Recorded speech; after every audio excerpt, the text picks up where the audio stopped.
तरीके से हमारे मनीषियों ने जो तप की, जो तपश्चर्या की, उन्हीं तपश्चर्या की शाश्वत धारा को महाकुंभ के रूप में यहाँ पे दिखती है। और निश्चित तौर से जब प्रधानमंत्री नरेंद्र मोदी पूरी दुनिया के सामने कहते हैं कि भारत विश्व बंधु के रूप में, कहीं न कहीं मित्र के रूप में, विश्व मित्र के रूप में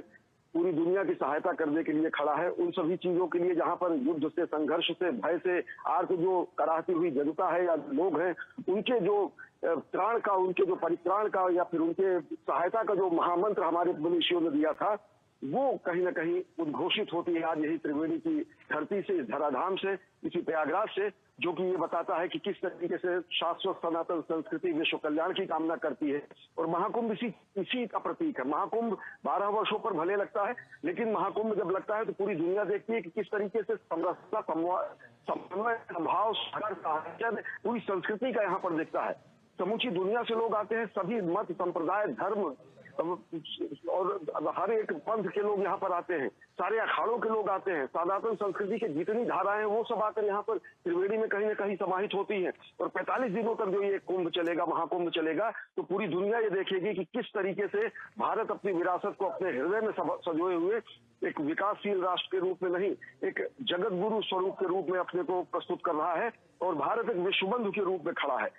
निश्चित तौर से अगर देखें तो यह कहा भी गया है कि हिंदू सदा से विश्व बंधु है, जड़ चेतन अपना माना है, मानव पशु तरु गिरी सरिता में एक ब्रह्म को पहचाना है, इसी सत्य के विविध पक्ष को वेद में हमने गाया है, निकट बिठाकर इसी तत्व को उपनिषदों में समझाया है। हिंदू धर्म वह सिंधु अतल है जिसमें सब धारा मिलती है, जग को आर्यशील करने की शिक्षा निज जीवन से सिखलाना है, इसी पूर्ण का जगत मधु संपूर्ण मिलेगा। तो ये जो पूर्ण स्वरूप मिलता है समूची मानवता को, जो पूर्णता मिलती है वो इस महाकुंभ में मिलती है। जब आके लोग ये देखते हैं कि किस तरीके से सभी धाराएं आकर यहाँ समाहित होती है, समेकित होती हैं और समेकित समाहित वेद स्वर में जाकर एक